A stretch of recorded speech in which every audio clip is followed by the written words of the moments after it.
place, where the people still maintain their unique culture and ancient ways of life. Welcome to the historic and spectacular heartland of Japan.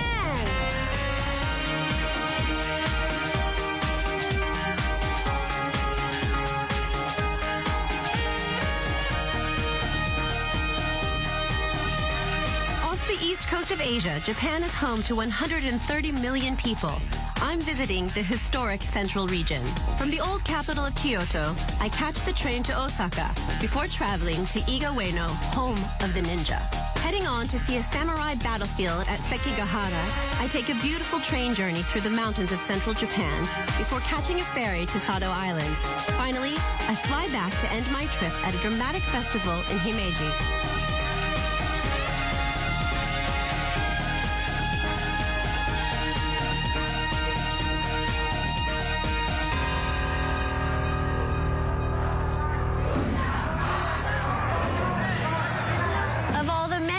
Beautiful and historic places there are to visit in Japan.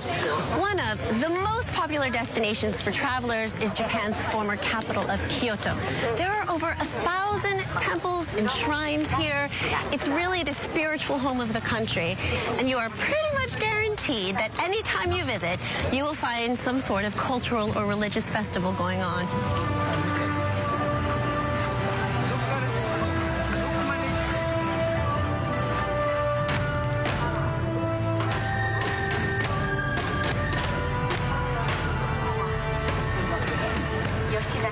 Today marks the anniversary of the foundation of Kyoto as the capital of Japan on October 22nd, 794. And every year they mark the day with a grand procession celebrating the over 1,200 years of the city's history. Over 2,000 people take part in the parade, accurately dressed in traditional costumes as worn by many of Japan's most famous historical figures.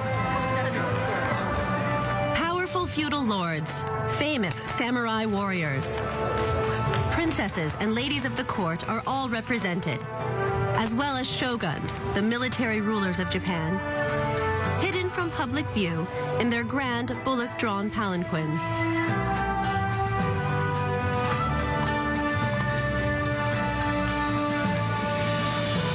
At the end of the parade, ranks of imperial retainers convey two sacred carriages containing the holy spirits of the first and last emperors to rule from Kyoto.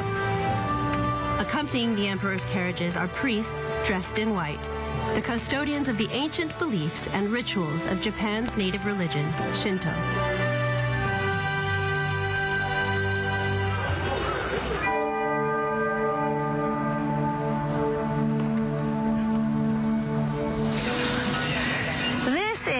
The most famous Shinto shrine in Kyoto. It's called Fushimi Inari. It was actually founded in 794 when Kyoto became the capital.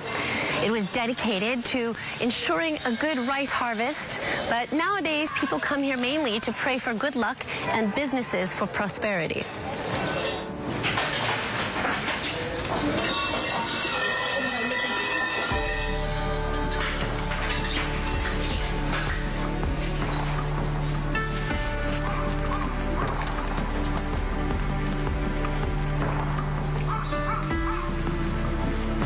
Up to the top of the mountain above the shrine are thousands of sacred red wooden gates called torii. Businesses pay a lot of money to have their names inscribed on the back of them, in the belief that the gods will reward them with success. So many businesses want to pay their respects that there are no spare gates left, and companies have to wait until one of them rots to get their name written on a replacement.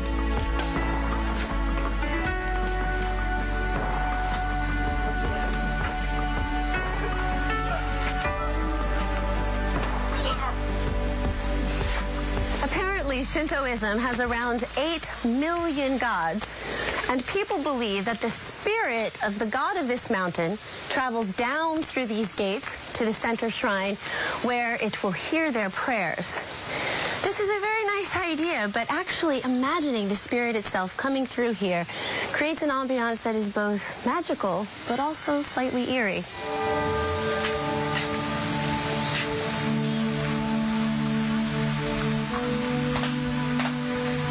Shinto's millions of gods are to be found everywhere in nature, not just in mountains, but also in places such as the ocean, rivers, trees, rocks, and many animals. One animal that isn't thought godly, however, is the sparrow, traditionally considered the enemy of the harvest because they like to eat rice.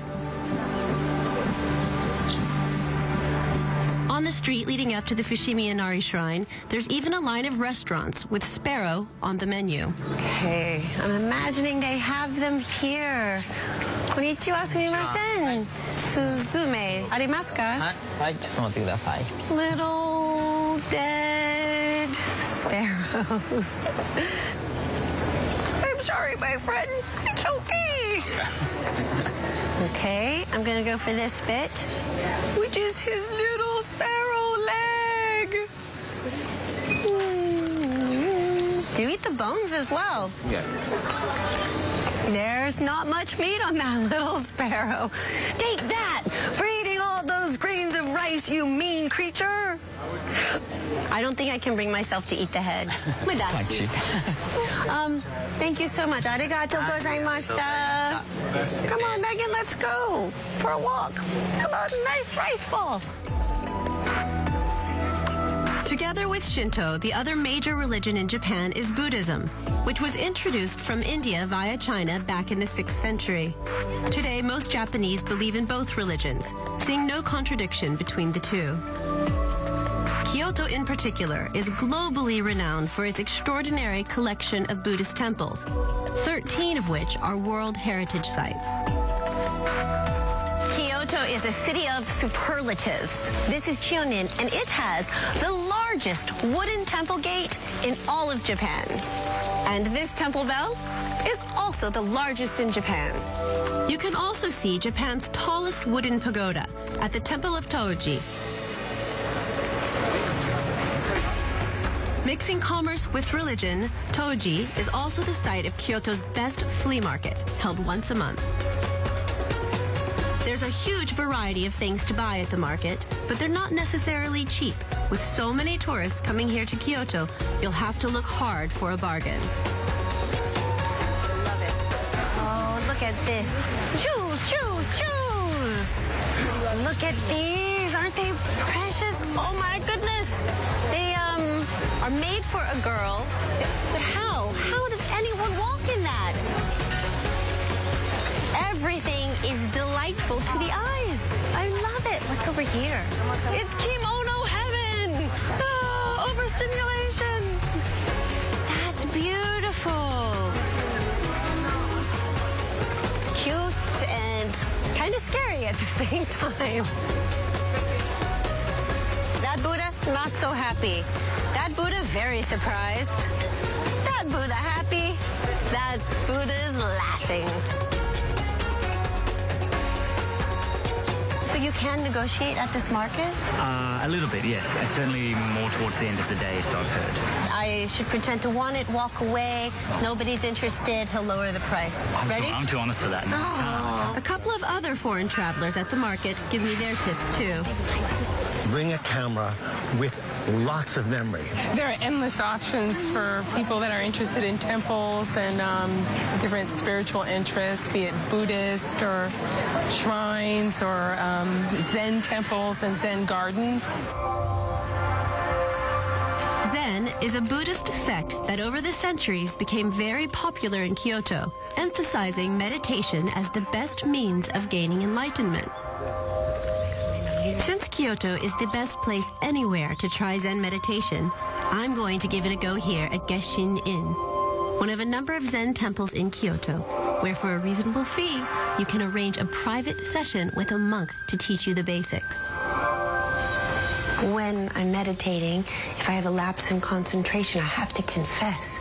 So if I get distracted, I have to go like this, which is my confession. Oh, there was crazy noise in my head.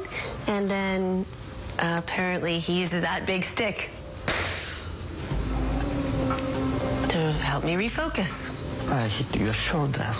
You hit my shoulders? Yes. I will stop thinking about croissants then. Okay. So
It's very hard to actually concentrate like that. I'm a little too kuru pa. I think on the road to enlightenment, there's some very sore shoulders. Yeah. Thank you so much. Konnichiwa. I would like to try on a costume. There are a number of places in Kyoto where you can pay to get dressed up as a geisha. But here at the theme park is one of the best and cheapest. First stop, the makeup department. Hello, konnichiwa. Okay. Let the transformation begin.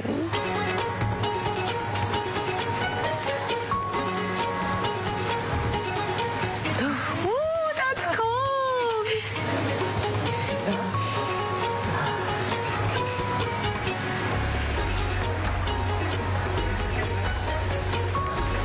Okay. Ooh. So one thing we should all be clear on is that geisha were not ladies of the night in the way that I think you're probably thinking they were ladies of the night. They were not prostitutes. In fact, they were more like cultural preservationists. They performed beautiful songs and dances that are several hundred years old and still keep those same traditions alive. It's a very important role. Voila. Voila! There we have it. Now for part 2.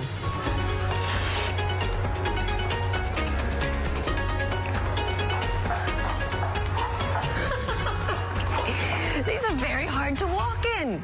Don't judge someone till you've walked in their shoes. In fact, I've just proven it's impossible to moonwalk in geisha shoes. There.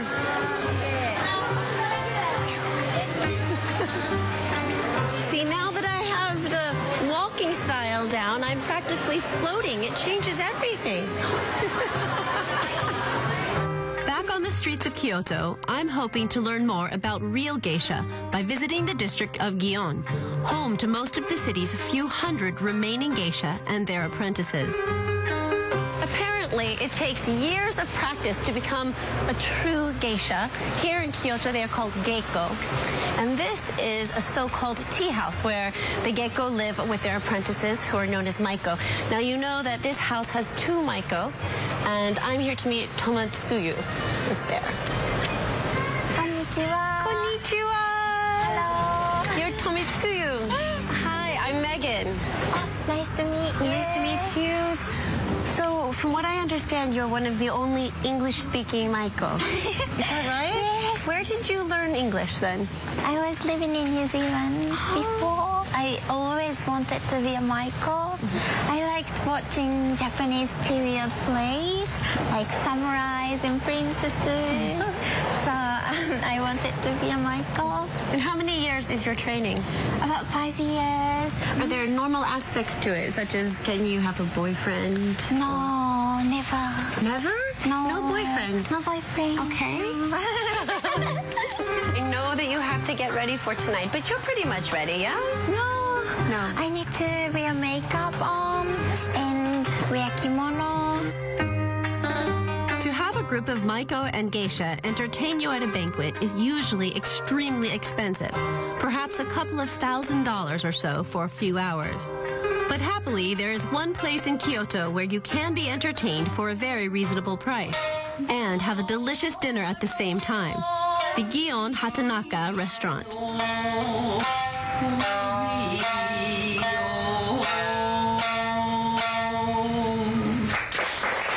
After the performance, the drinking games begin. The main social role of the geisha is to break the ice at a party. I'm a little challenged in the coordination department. This isn't going to end well. Hello. Rolling up my sleeves. Okay. A favorite game involves repeatedly placing your open hand on top of a disc, but if the geisha picks it up, you have to use a closed fist instead.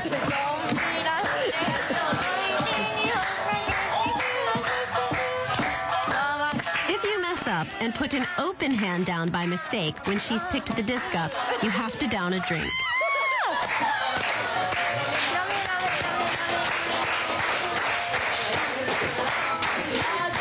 More. Thank you. Arigato. Almost everyone loses to the experienced geisha and Maiko, and an enjoyably drunken evening ensues. Hopefully, I won't have too much of a hangover in the morning.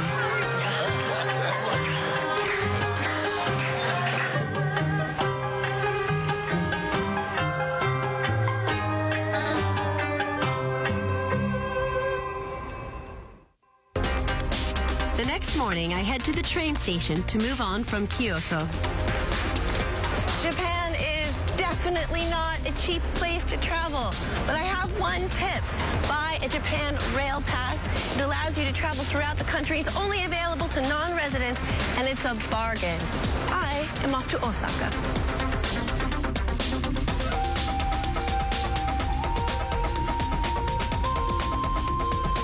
From Kyoto, it takes just half an hour by train to Osaka, Japan's second city.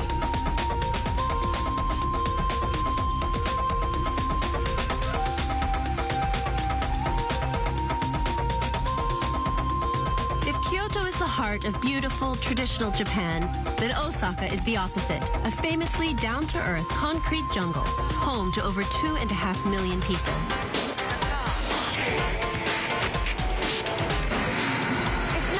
Right now, but during rush hour, people are jam-packed into these trains, which makes some women feel very uncomfortable. So they've created women-only carriages so they have their personal space. I like it.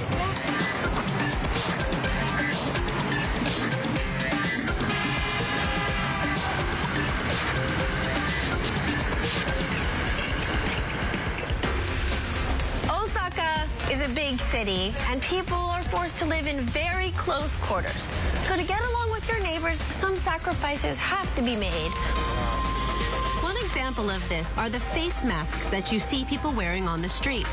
Claustrophobic or not, they're often worn by people with a cold in order to avoid spreading their germs. Japan expects the individual to put the interests of society first. In Osaka's many apartment blocks, for example, it's often forbidden for tenants to keep pets in order to avoid disturbing the neighbors. As a result, a new type of cafe in Osaka is big business. It's cat heaven! Konnichiwa. Konnichiwa. Hello, kitty cats of Japan. How often do you come? How many times a month? Many times. People come, you spend an hour, it's 1,000 yen, get a cup of tea, and some quality time with some kitty cats. And there are over 20 cat cafes in Osaka alone. This isn't just a one-off. This is something that people really have taken to. In general, these cats are so friendly. There are over 20 different breeds, so you can see if there's one that you respond to the most. There is one breed over there, the British short hair. Not famous for their outgoing nature, in fact, quite reserved, I dare say. Hello, sir. Almost feels like you just had an hour at your best friend's house, a cup of tea and some cats. Ah, very relaxed. Maybe it's time for me to take a cat nap. While I'm relaxing with cats, most people in Osaka are at work, of course. The main religions here aren't Buddhism or Shinto, but hard work and devotion to one's employer. These values are learned from a very early age. In the suburbs of Osaka is Kidzania, surely one of the world's most unusual theme parks. It's basically a place where kids can pretend to work at a huge variety of jobs.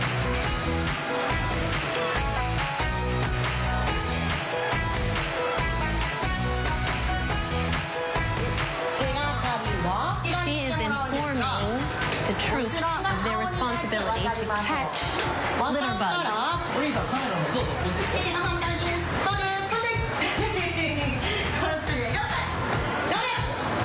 And they're off to do litter patrol. So they're supposed to go around, find kids who may have dropped something and give them a ticket. I have always wondered how they keep these major cities so clean. Start them early.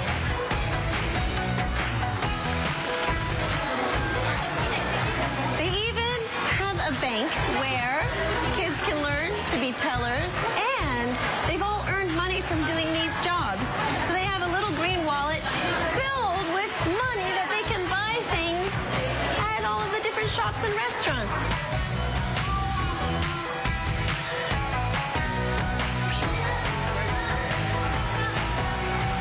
In any other country, those water hoses would be spraying the entire building. Not in Japan. You saved the building. Good job. They even have a TV studio. They're really good. I think I'm going to have to leave this to the professionals. I've really enjoyed myself at Kidzania, almost as much as the kids clearly do. It's time to head back to the city center to check out Osaka at night.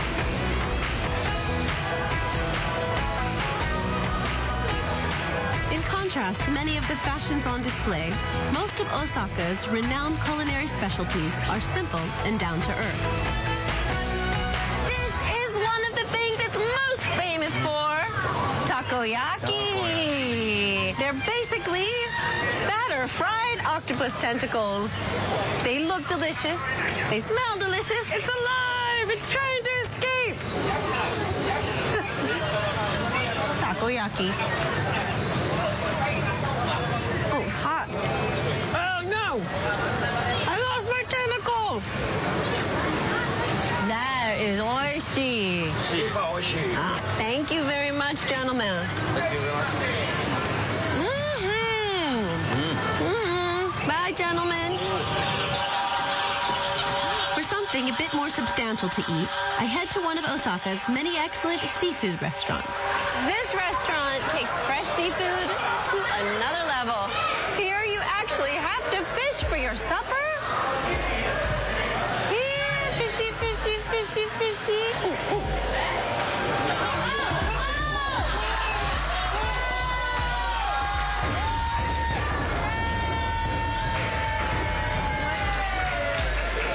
Well, so far, I'm not having much luck, but some people are, because every time someone catches a fish, they bang a big drum.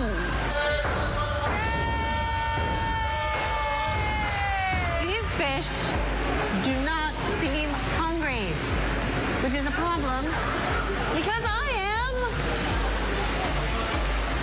They weren't biting, so I'm going for the chicken nuggets tonight. Who'd have thought it?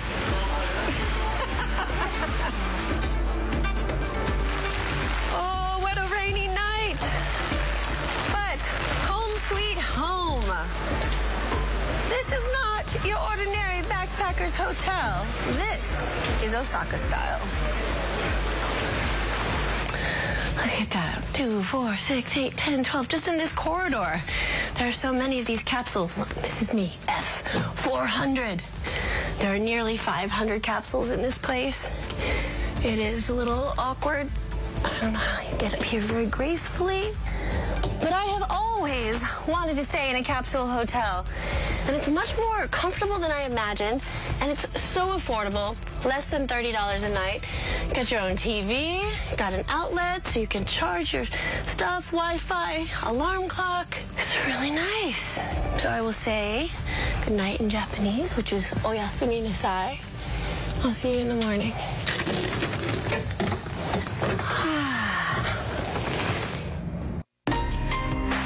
It's time to head on to see some of the rest of the country. From Osaka, I catch the train east into the countryside, heading 50 miles or so to the small town of Igaweno, which centuries ago was one of the top strongholds of Japan's famous ninja. So the ninja, as we all know, were the masters of stealth and of the arts of espionage and sabotage. But unlike we think of them today as mainly assassins, back in the day, they were more like spies. So it was kind of like Ninja, James Ninja.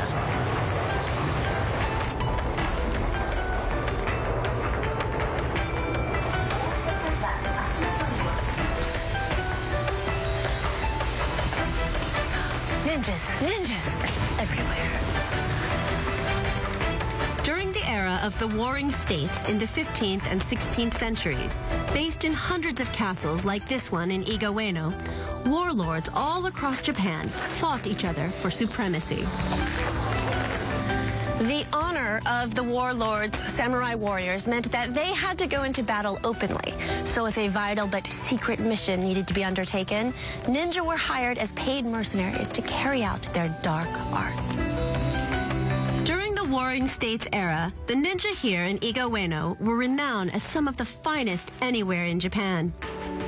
This typical ninja house near the castle, where some of the ninja lived, has numerous escape routes, hidden doors, traps, and trickery to confuse any potential enemies that might have come to attack them.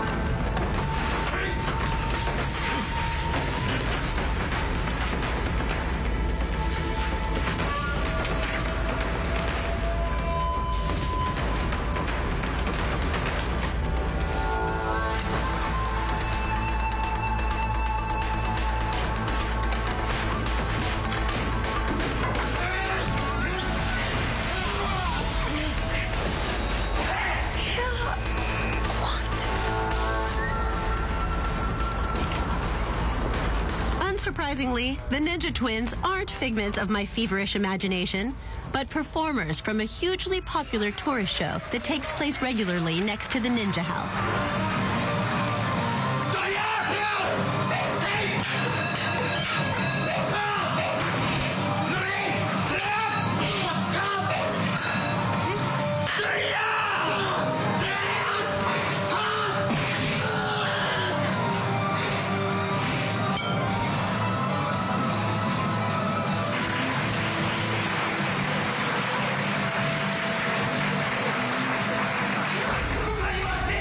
Amongst the ninjas' many famous weapons were throwing stars called shuriken that were said to be often tipped with poison.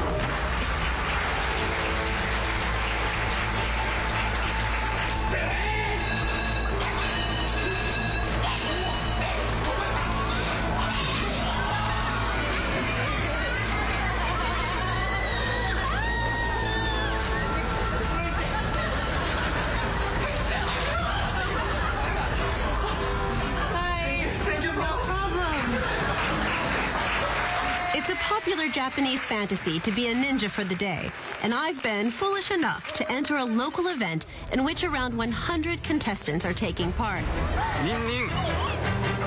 Some have got their eyes on a prize and are taking it seriously, but most are in it just for a bit of Sunday afternoon fun. Out of my way! Yeah, see, they're backing away. They're terrified. The competition consists of a series of events. The first is an obstacle course, as if we're gaining entry to a warlord's high-walled castle and then getting out as quickly as possible.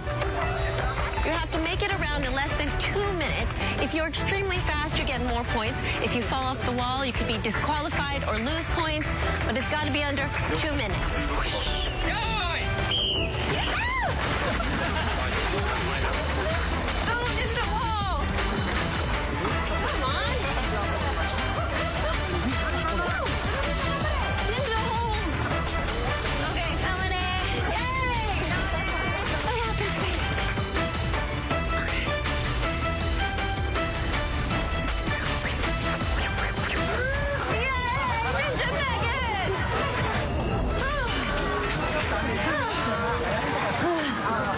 Another event replicates crossing a castle moat. The ninjas' skills were so legendary, it was said they could walk on water. Regular folks can't, so they've put down wooden boards, and to avoid getting a soaking, you need to run across as fast as possible. Luckily, the water's only knee-deep. I'm very nervous. Very nervous!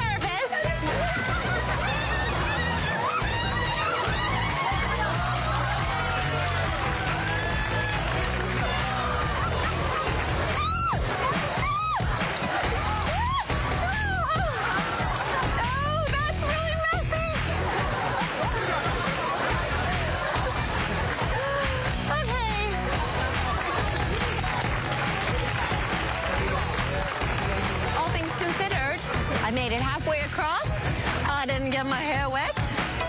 In the final event, we have to try to get across the water again, using floats. By the looks of it, this time I'm really going to struggle to keep my hair dry. This is quite possibly the most absurd thing I have ever seen. Who thinks of this stuff?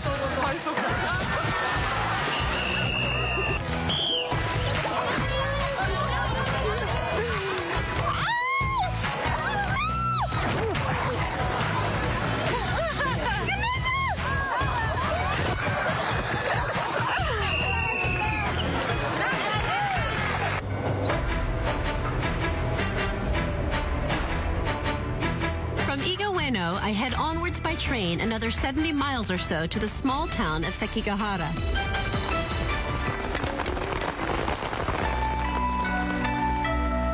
On the main train line from Kyoto and Osaka in the west to Tokyo in the east, Sekigahara is located at the foot of a pass through the mountains, which has been a strategic spot for centuries. October of the year 1600, here in Sekigahara, the bloodiest and most important battle in Japan's ancient history took place. It was a clash between the Eastern Alliances, who were just down there where the town is now, and the Western Alliances, who were camped here in the surrounding hills. Each year, on the anniversary of the battle, a troupe of reenactors dressed as samurai musketeers commemorate the thousands who died here with a salute of their guns.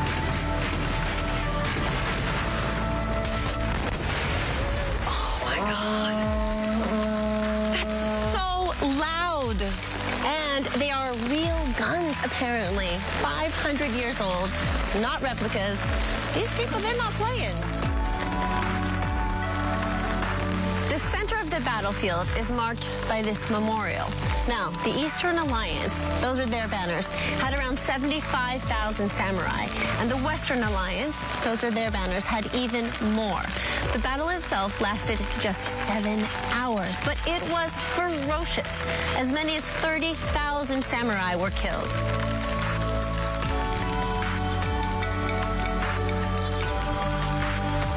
Amongst the samurai enthusiasts, I meet up with a foreigner who lives locally, Chris Glenn.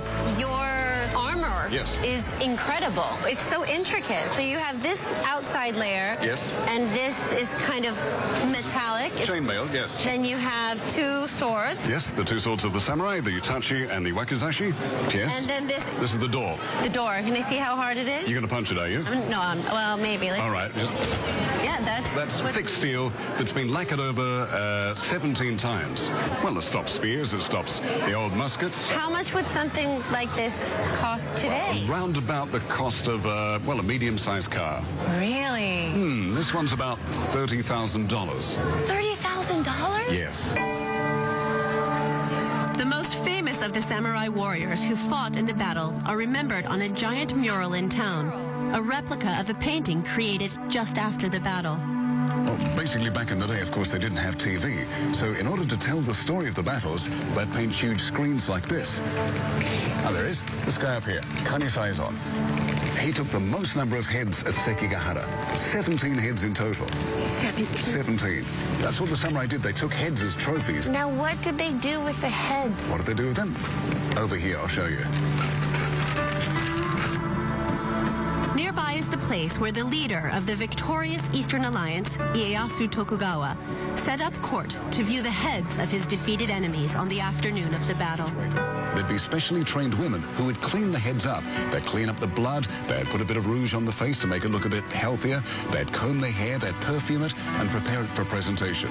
Okay, I'm trying to picture all of that, the rouge and everything. Yes, losing your head to the enemy was very embarrassing. So some of the samurai would actually commit seppuku, which is also known as harakiri.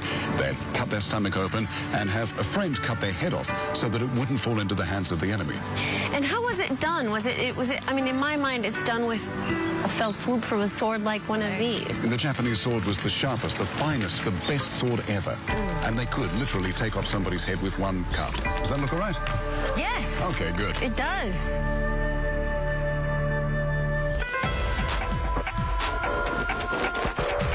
From Sekigahara, the train takes me around 250 miles through the mountains to Naoetsu on the coast, from where I'm taking the ferry to Ogi on remote Sado Island. En route, I change trains at Nagano, and on the platform, I grab a quick bowl of soba noodles, which this region is renowned for. Fast food in Japan is cheap, healthy, and delicious. I have a warm bowl of perfect soba noodles and some friends to slurp with. And if you'll notice, it's okay to slurp here. You can make as much noise, I guess, as you like.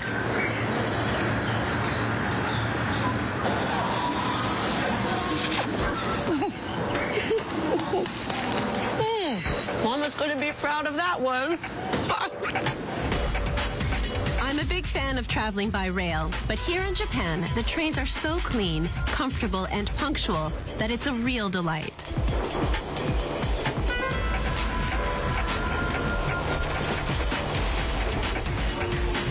All right, off to the ferry.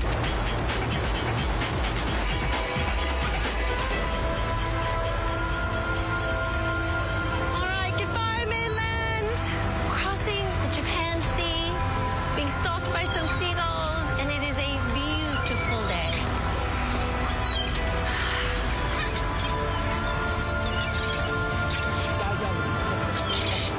Oh, can I try one? Oh my goodness. Thank you, you're very kind. Oh yes. Oh, this is fun. This is fun. I'm not really sure that puffy, dried corn is the natural diet of a seagull, but I'm not from around here, so perhaps it is. It takes nearly 3 hours to get to Sado Island, and many people grab the chance of a nap. Of those who stay awake, most older Japanese seem to prefer sitting on the floor rather than the ferry's Western-style chairs. First time. Yeah. We're very excited about Sado Island. Very, very good. We are going to have a good time. You are a very kind man. Thank you. Thank you.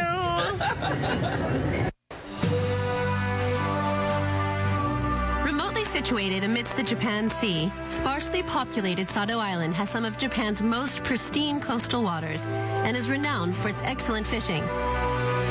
In the morning, just outside Ogi, I meet up with a local fisherman who used to be the captain of the Sado Island ferry. He fishes from a traditional taraibune, a unique flat-bottomed barrel-shaped boat that is found nowhere else in Japan. This is your boat. Is it safe? Daijoubu desu. Daijoubu desu. Kikuchi-san, what do you like more? The big ferry or the small boat? Oh, you like the big one, but now you've downsized. He's downsized just a little bit to what looks to be a giant bathtub. I went to sea in a bath, I did. I went to sea in a bath. Going backwards.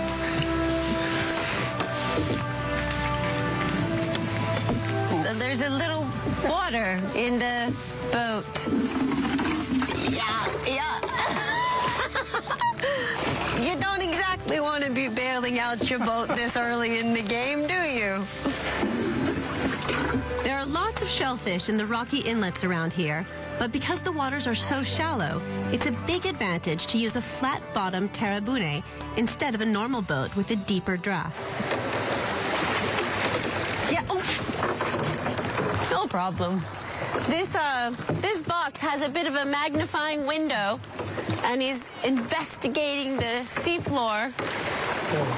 Did you see something? Oh! You got it! Hi. So, that is such a crazy creature. This is it. This is the abalone called awabi. These are very, very highly valued here. And apparently delicious. We pull up on shore to eat it, raw. What a very interesting creature. Abalone are a really big delicacy in Japan, and a large one can cost as much as $100 in a Tokyo restaurant.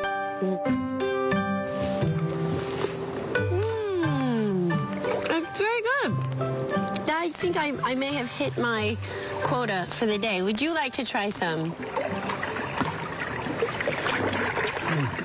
Oh, so good. Moving on from Sado Island, I'm now heading to my final destination. From Ryotsu, I catch a ferry to Niigata before flying back full circle via Osaka to end my trip in Himeji at one of Japan's most dramatic festivals.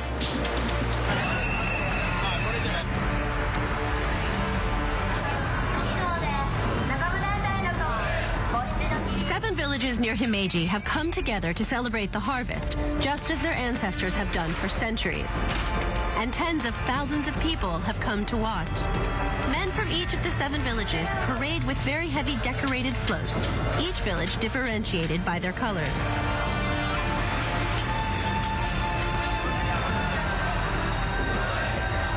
This is one of the 7 villages arriving, and that is called a yatai. It weighs 1.7 tons, and they have to collectively bring it through this gate and present it at the shrine to be blessed by the priest. They're already looking quite tired.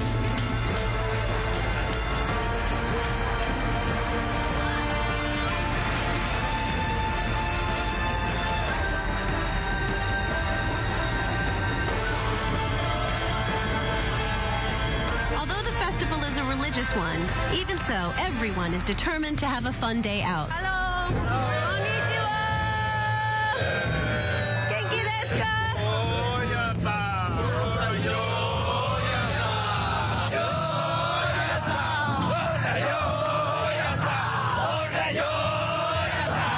Oh, you gotta tighten up.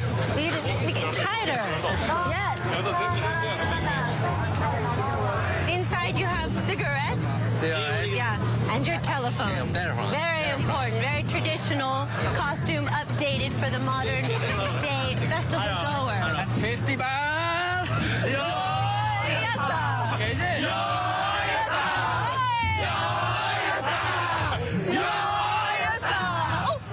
Each year, one of the 7 villages has the honor of leading the festival. This year, it's Yaka's turn. To end the festival, Yaka will carry out of the main shrine 3 highly sacred portable shrines called mikoshi. These are the 3 mikoshi that the Yaka village will carry out of here, blessed by these priests, parade through town until they come to the center of an amphitheater where they will have a fight, which is the climax of the entire day. Local villagers have reserved their seats months in advance to get the best view of the festival's climax.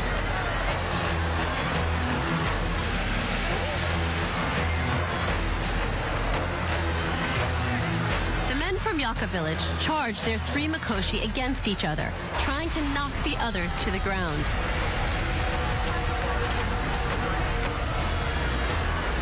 The gods are believed to be delighted by such bravery, and in return will reward the villages with a good harvest and general good fortune.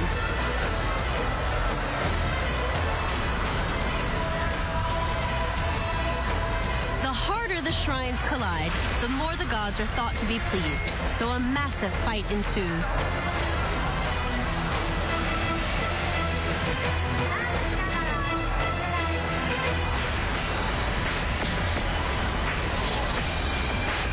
It looks dangerous, and is. Every year, people are taken to the local hospital.